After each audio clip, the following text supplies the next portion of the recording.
Rolling out brioche dough is a little easier than rolling out other softer or stickier doughs.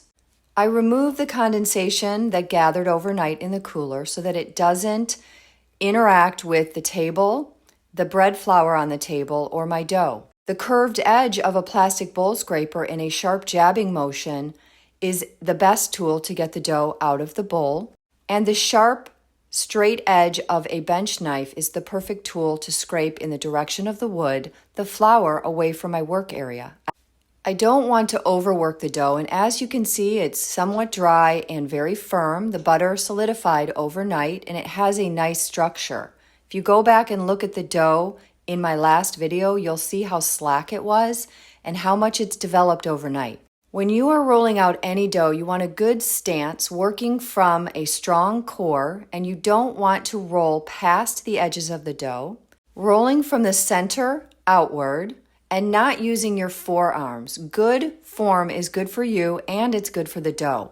I want to incorporate as little bench flour as possible, but I don't want the top to get sticky. So I'm going to go very slow, dip my hands in the flour, and keep track and move the dough between every single pass of the rolling pin.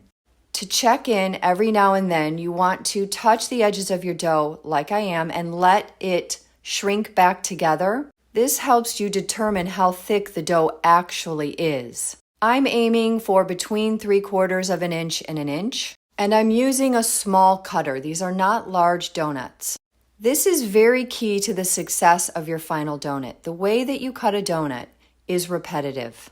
Dip it into the bench flour, tap it, press down, and you can scrape back and forth on the table, but do not twist the cutter. Do not twist the cutter.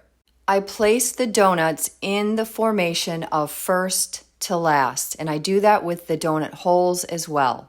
The leftover donut can be pieced out and fried or baked. It's brioche. You can do a lot of things with leftover brioche dough. Using the same procedure for the centers, never ever skipping the dip.